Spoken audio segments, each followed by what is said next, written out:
Hello, I'm gonna test. Let's go to volume. I'll turn this down. Hopefully that will do. Let's see, testing, testing, testing. Keep that body testing. Alright, let's see how this works. Hey guys, welcome to Izplay. Izplay so you don't have to. This is a new thing. It's good to see my mug. Or maybe you won't see it. I haven't decided yet. Welcome to the Monster Inside. I saw Markiplier play this, and I have the option now to record in prettiness. So I'm now going to play this game for you. It's a short game, really quick, but I really enjoyed it when I was playing it. So let's get started. I've already played it, I already beaten it. But let's do it. The Monster Inside, an audiovisual novel by... My head pounded. No, I'm sorry, I watched Jacksepticeye play it. My bad.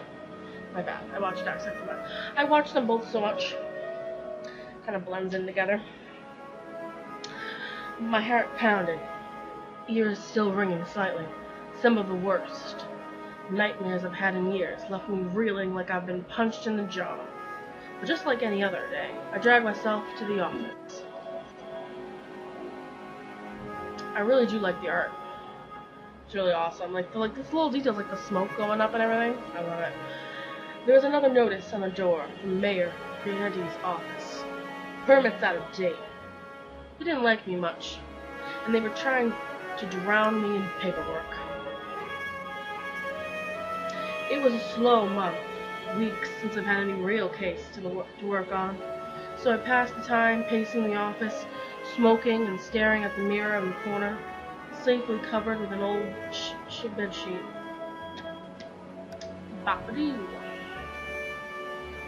I don't dare look at my own reflection. I'm too afraid of what I might see.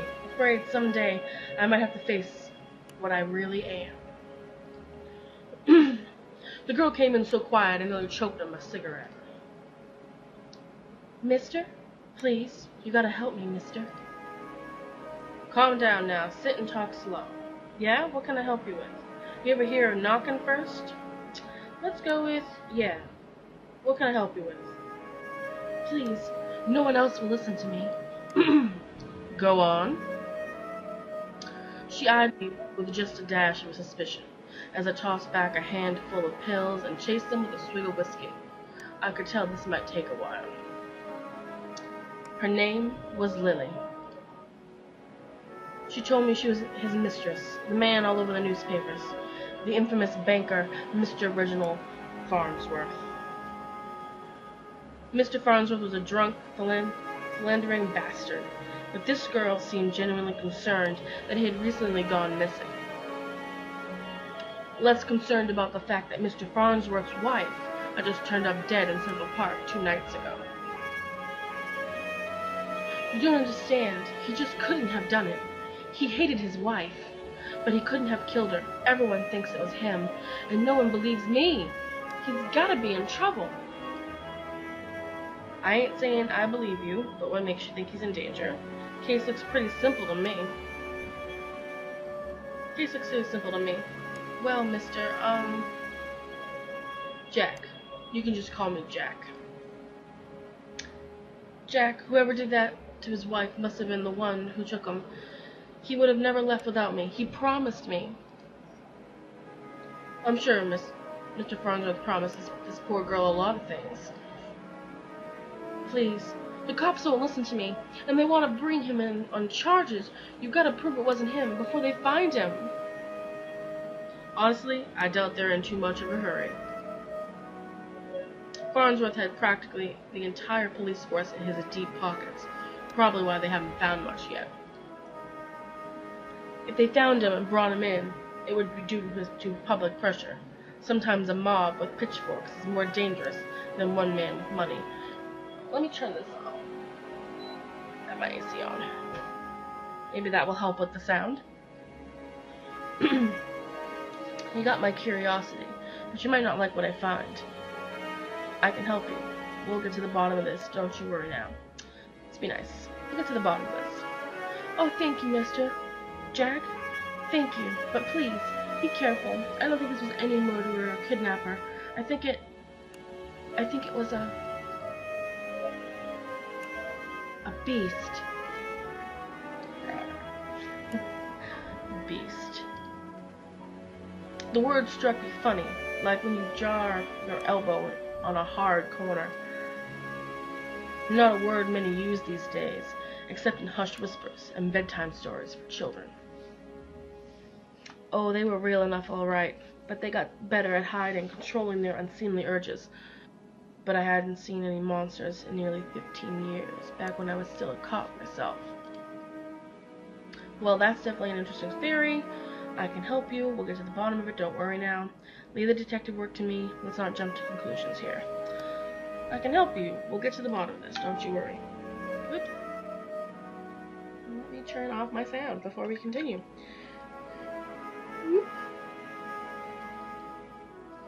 And you seem like the kind of man who's good at solving mysteries. Sure. Can you see how busy I am with cases? I replied a little too harshly. Sarcasm wasn't my strong suit. I reassured her some more, and sent her on her way. I didn't want to scare her, but I warned her before she left to keep her doors locked, and call me if she saw anything suspicious. I didn't know if she was in any danger herself, but better safe than sorry. This game is more of a story. There are a few things you can do in it, but it's more of a story kind of deal. But it's a really good story. I enjoyed it. I like the visuals the most, though. It's great. I'm a sucker for a good story because I am a writer. I do write a lot. I'm actually in the process of working on a book, so we shall see how that goes. But nothing official. Like, I'm still like figuring things out, but I do like a good story, and I do a lot of roleplay and stuff, so I do like myself a good story. Let us continue. That night I made my way down to Central Park. It was a long shot, but maybe there was something there the cops had missed. Next chapter. The scene was already picked clean by the cops days ago, but I got a knack for finding the things others overlooked. This is where you can kind of like do things. Like you can hover over. A knack, more of a symptom of condition. Other, less useful symptoms I kept in check, but for the time being, my keen sense of smell would come in handy. It was faint, but I could smell it before I even approached the police line. The scent was less of a thing and more of an emotion. Seduction. Raw. A strange, familiar smell. I expected the scent of trepidation, or maybe even outright fear, but Miss Farnsworth seemed to have been at the height of pleasure when she left this world. Brought new meaning to a crime of passion. Pushing the thought from my mind, it was time to get down to business. Investigate the scene. This is where you can go. It's gonna show you, like, oh, I can click there. Oh, I can click here. So let's just start with the scar marks. A burn mark on a nearby tree caught my eye. I ran my fingers along its length and felt a chill down my spine. This wasn't any burn mark. This wasn't just any burn mark. This was the mark of an ancient magic. It's doubtful the cops would have picked up on it. Could Lily have been right? Something unnatural was at play here. But I was no stranger to the strange. Boom. Muddy footprints everywhere. Difficult to pick out anything from the prints the cops left behind in their haste. But cops don't wear $200 pairs. Carnicos? Probably saying that wrong. I'm not a fancy lady. It looked like Mr. Farnsworth was there that night and walked away on his own 2 feet. After looking around for a while longer, I realized the park had given up all it was hiding from me. So I trudged back to my apartment, and my head hit the pillow like it owed me money. See, they're like really short chapters. Next chapter. The next morning, I was reeling from about a ghoulish nightmares, but I tried to hide my discomfort when I saw Lily was already sitting outside my office. So she waited wordlessly as I unlocked the door, ripped down another notice from the mayor's office. I motioned for her to step inside. Seemingly afraid of what I might say, she finally worked up the courage to ask. So, what did you find? Well, I've got some good news. Farnsworth might still be alive. I'm not sure about beasts, but something unnatural is at play. Might be right to worry about monsters. Found a spell's mark. What does that mean? What about Reggie? Do you know where he might be? Found his footprints. Seems like he got out safely. There were signs he was at the scene and slipped away. My tone was indifferent towards her as I turned and grabbed a bottle from my desk drawer. A dryness in my throat made it difficult to swallow my meds. But you don't know where he went? Do you think the news this morning is related? What news is that? Haven't you heard?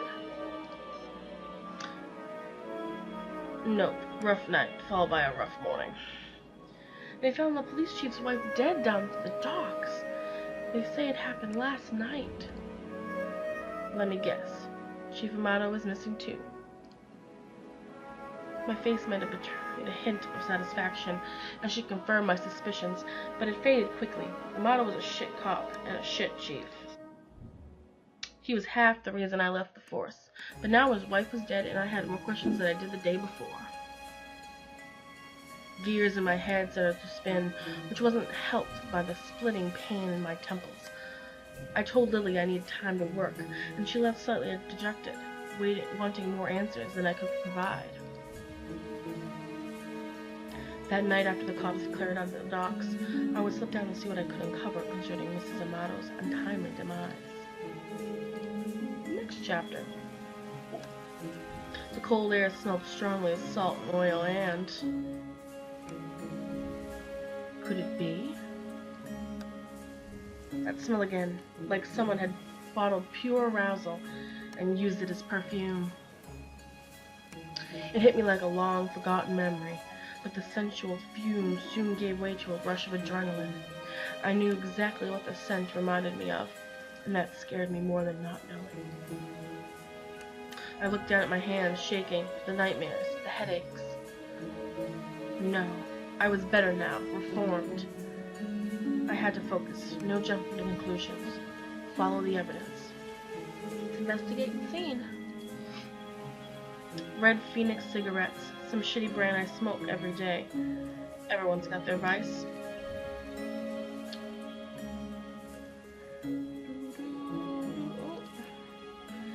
There, just there, the smallest piece of purple fabric, torn and caught in a splinter of a board. The police report didn't say anything about Miss Amato wearing purple, and it was certainly of a quality that you wouldn't expect down here. I don't see too many high society types around flaunting royal purple threads. I pulled out my own pack of reds and lit up. I could already feel another headache coming on, but looking over the waves seemed to help me forget. The cold helped me push down the uncomfortable thoughts that had been bubbling to the top of my brain. Next chapter. I honestly don't remember the walk back to the office. Apparently, I spent the night in my easy chair, the air from the docks lingering on my clothes. It was still dark out. No, I checked the clock. How long had I been out? Had I really slept the entire next day? The newspaper was sitting under the door as I stood to fetch it. I nearly fell over. A wave of nausea hit me like a ton of bricks. I steadied myself and regained my composure. Before I even picked up the paper, I could already read the headline. Breaking. Mayor missing. Wife found dead. 2 cases in a coincidence. 3 is a pattern. The cops would come asking questions soon. They knew I had a history of antagonizing all of the victims. I stumbled to my desk and slammed back 3 days' worth of inhibitor pills. I couldn't take any chances. I had to investigate the scene and be sure. I threw on my jacket and went to the door. Lily caught me off guard on the other side. Jack, where are you off to? I've been trying to reach you all day. I'm sorry, Lily. I don't have time to talk. I have to go. I've just been busy. I'm off to Mrs. Vianetti's crime scene. Okay, but we need to talk when you get back. Stay safe. She gave me a soft kiss on the cheek as I rushed off. Part of me wanted to stay and tell her it would be okay, but it would be a lie. Next chapter.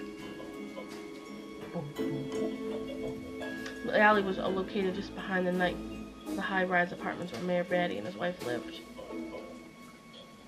I could tell the police were spooked now. The last crime scene was even sloppier than the last. They hadn't even bothered to submit the trash into evidence. Click on there. Why wouldn't they at least look through the dumpster? It seemed untouched. No one wants to do dirty work. But I know how to find the good stuff. It really doesn't take long for you if you know where to look for. Lightweight bags usually mean someone was dumping documents. If you were lucky, they didn't bother to shred them. Jackpot, shell companies, shade stock trades, bribes. I knew Mayor Vanetti was crooked, but this was unbelievable. And there was more. Letters between Mayor Vanetti and Chief Amato talking about me. How they were trying to get me shut down. They didn't like me snooping around crime scenes all the time. Well, they weren't here to stop me snooping around this one. Investigate the scene. Whoa. Vanetti's car. If he's still alive, why would he have left it in his car? It didn't make any sense. I honestly wasn't too motivated to find him, but the stakes were too high, and my bet was edging towards the unthinkable. As I searched around for anything that might share my fears, I caught the scent again. It's overwhelming my other senses with undiluted pleasure. It was intoxicating. A weapon used on the weak-willed, a weapon I knew all too well, though it had been many years since I had used it. Was there another like me? Was I being framed? It wasn't possible, was it? I was taking my inhibitors. I was reformed. But the nightmares, the headaches, the memory lapses. I couldn't even trust myself. I started walking back to the alley when something shiny caught my eye. A watch. No, not just any watch, though. My watch. How long had my wrist been bare? Surely I just dropped it when I first came down the alley. I checked the time just before I left the office, hadn't I? Or had I used the wall clock? I couldn't be sure. Couldn't be sure of anything. So I ran. Next chapter. I don't know why I ran back to the office. The cops would probably show up any minute to knock the door down and cart me away. They would pull it together before long. Maybe it would be best for everyone if I simply faced my own reflection. But Lily was still there waiting for me. Jack, what's wrong? You look like you've seen a ghost. My own ghost, come back to haunt me from the past. You're not making any sense, Jack. Come, sit down. You don't understand. You're not safe around me. I took a good last look at her as I prepared to shove her out of the door.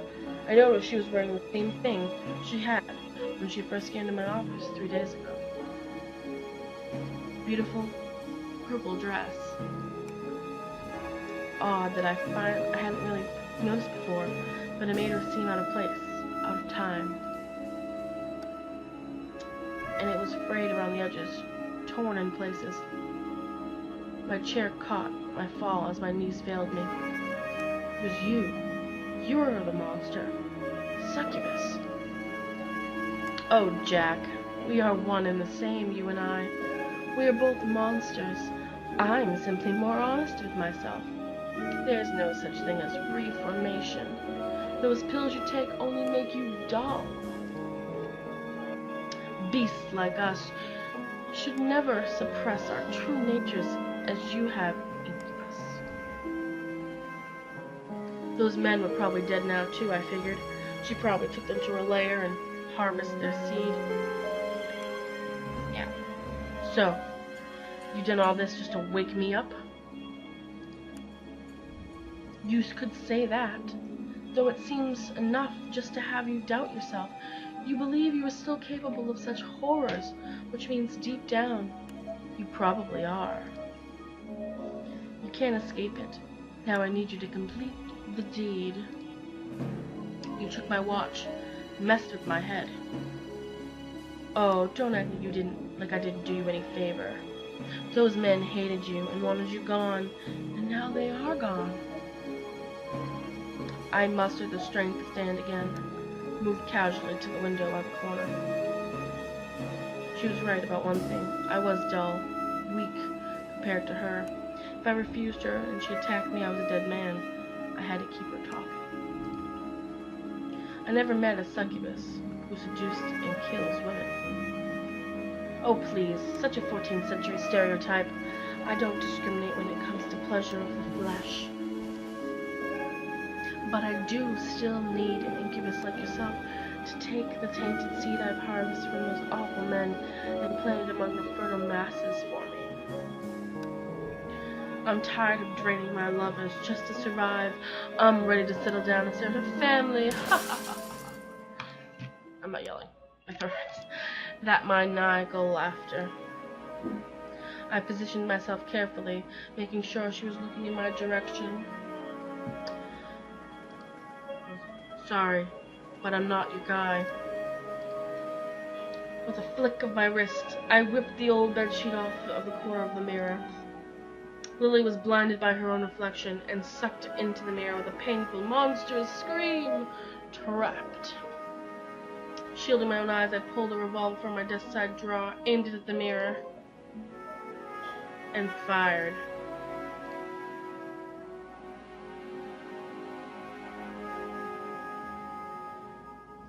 And that's the end. So, thank you guys so much for watching. I hope you liked it. Make sure you check them out on Steam, the developers and stuff. I'll put their links down below or something. The game I just played is free, but these two will cost some money. But I heard they're both really good, so I might save up and I might get one of them and try them out. I'm going to be playing, if this works out, this video, if you're seeing this, then I'm going to be doing more free games from Steam. I do have some games I paid for, like Night in the Woods and Dream Daddy. I'll be doing those, definitely, because I love Dream Daddy. It was a great game. I played it, I bought it, like, I had money, I had just done a show, so I had the money, and I took my mom's credit card, gave her the money, and I bought it for me. So I played it, and I played some of it. I haven't played all of it, but I played a good chunk of it. But I would start over, so you guys could see what was going on. So I'm gonna leave this video here, and I will put everything in the description below and all that fun stuff. So please subscribe if you haven't. Hit the bell to get notifications when I post videos, and I will see you guys later. Bye.